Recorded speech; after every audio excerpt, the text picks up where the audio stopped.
The point of 17 seconds, let's talk about that.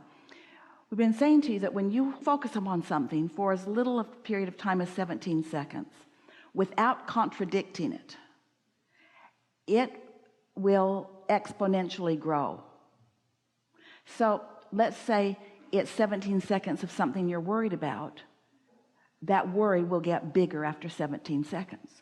Let's say it's something that you are looking forward to. That good feeling thought will get bigger after 17 seconds.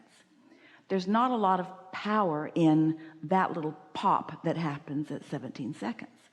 So if you hold it for another 17 and another till you get a little more than a minute, now there's enough momentum that you've allowed. That's like getting ready to be ready, that you just might, it depends upon what's going on with you, receive a 17 seconds again and again and again until you've crossed the 68-second mark is enough that you could connect with a thought that your inner being is thinking about the same thing.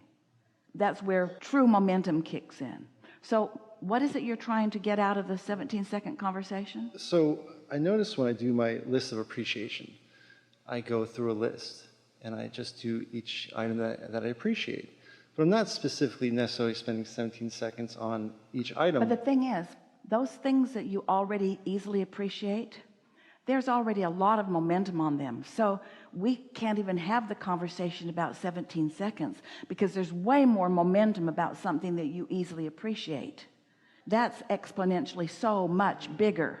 The only reason that we talk about 17 seconds at all is because we are wanting to clarify that you live in an attractive universe, and that when you focus, you attract, and that the attraction comes in these little clusters or envelopes of energy, so to speak. There's something about understanding how it works that makes you more likely to pay attention to how you're feeling.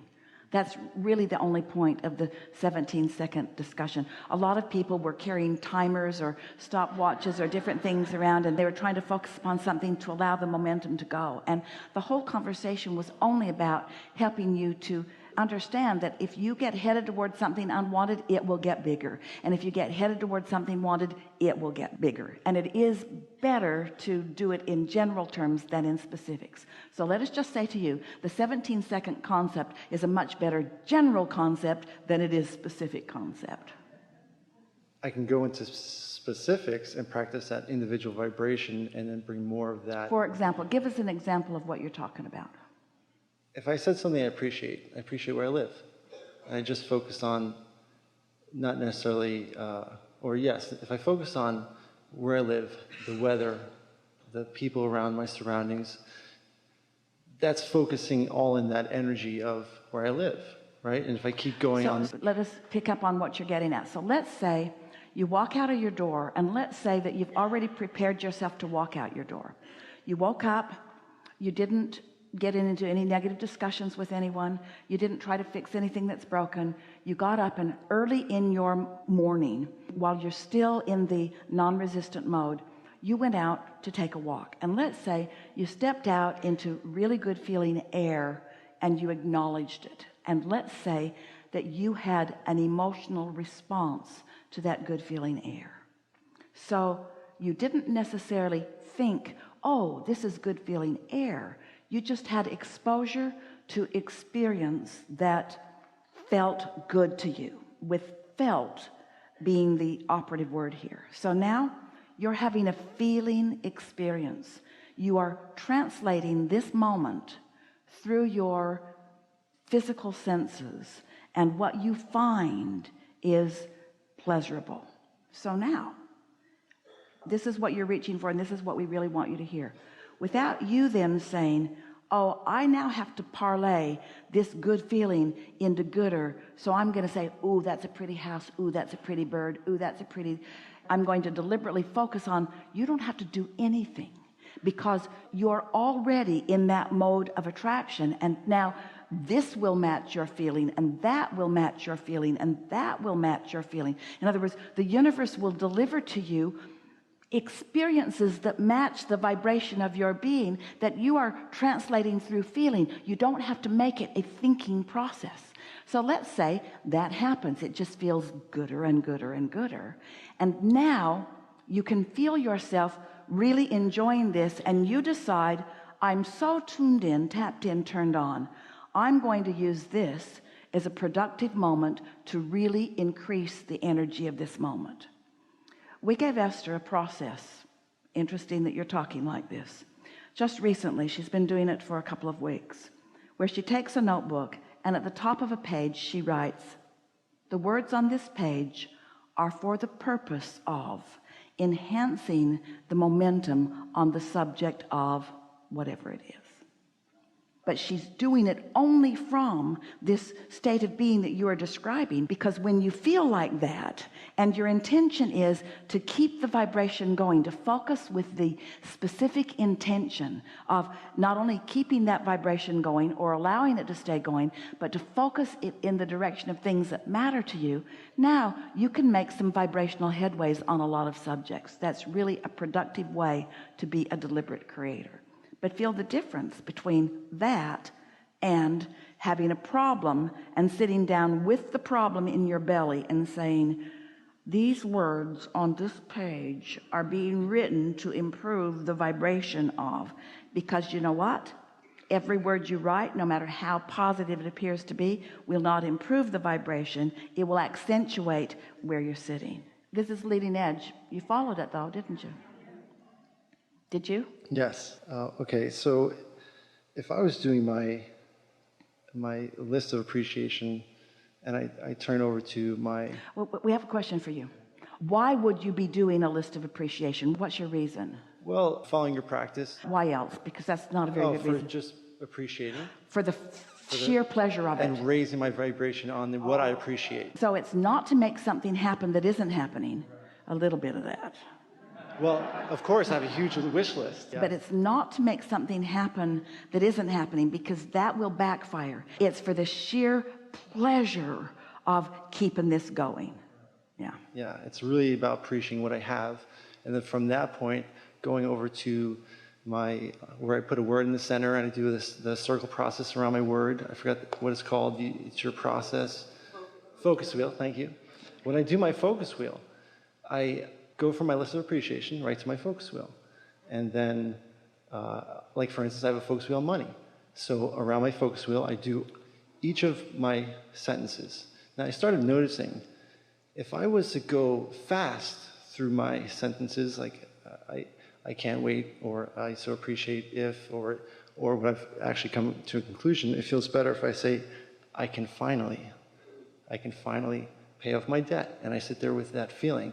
So I want to ask you, if I sat there with each one of my sentences and focused, I can finally pay off all my debt for 68 seconds, is that more powerful than going through all of my lists of questions or all of my lists of I can finally, if I just do it with individual ones? The thing that we're wanting you to hear that we have added to the conversation recently.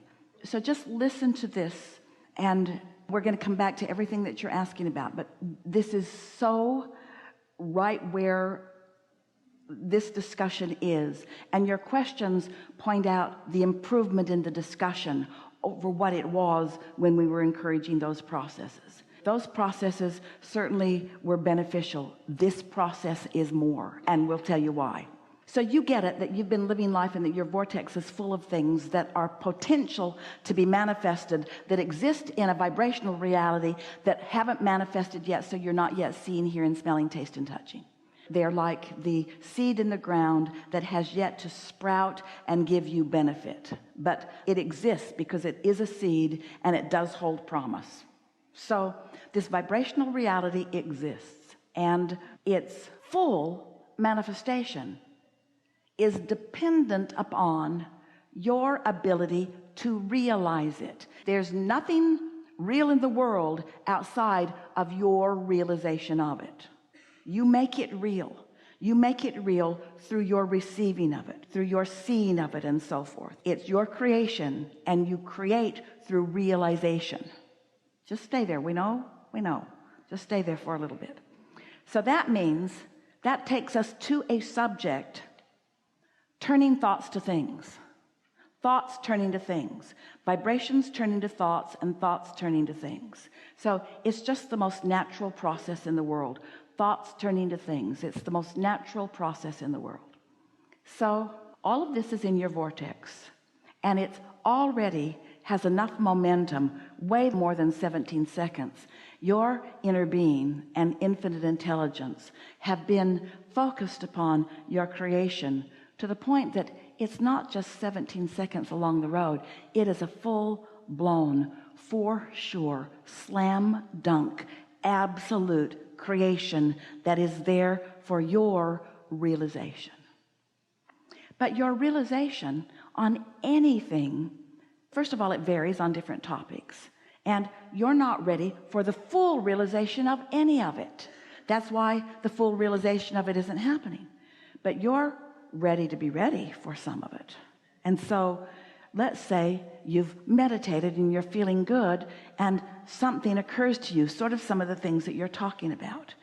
Now, we want you to feel the distinction between just letting those thoughts flow and turning your undivided attention to it and trying to goose it along. Some of what you're talking about is like reminiscent of trying to push a noodle.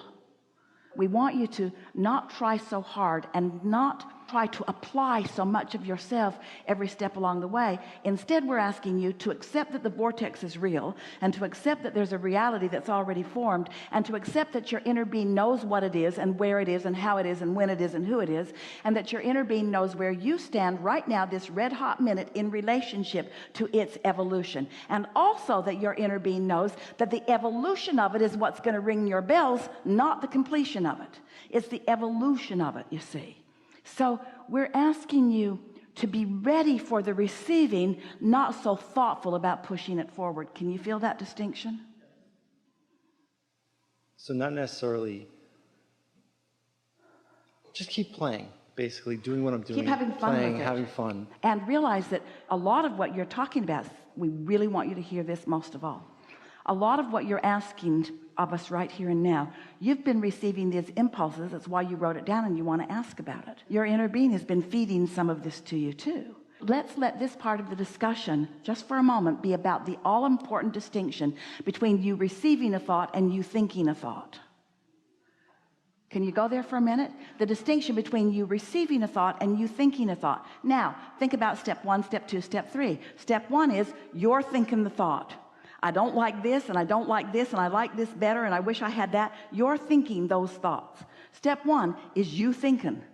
It's you sifting and sorting and defining and deciding. You're thinking, you're thinking, you're thinking. Step 2 is you're not thinking. Inner being received it, knows it, holds complete knowledge about it. And step 3 is you're not thinking. Step 3 is you're receiving. Step 3 is you're chilled, you're trusting, you have general things you know about law of attraction, you know about your vortex, you know about your guidance system. In other words, you could think those thoughts, but don't. You're just going to come from a quieted mind, and when a thought pops into your mind that's not on the subject that you've been ratcheting up 17 seconds at a time, that's not a thought you're receiving, that's a thought you've been thinking, you're ratcheting it up 17 seconds at a time. You see what we're getting at? Instead, you receive this thought, and it's not about something you were thinking about. It's not about something that you were thinking about even recently. Esther wasn't thinking about her sound system until she was thinking about her sound system. So she knew it wasn't a thought that had progressed in her mind. She knew, hear it, it was a thought that had progressed in the vortex. Drum roll, please. Feel that, because thoughts are progressing in your vortex. And when you get into the receiving mode, then you get to receive the momentum of those thoughts that are in motion, you see. So can you feel more and more that what your work really is to prepare yourself to receive thoughts? And it's not that it's thoughts that you're not thinking. They matter to you. They are your thoughts because they were your questions. The answers to your questions you own. These are your answers, but they're not answers that you're thinking. They're answers that you're receiving. You did your thinking when you asked the question. Now you're in step 3, receiving the answer. This is the best conversation that we've ever had. about the art of receiving.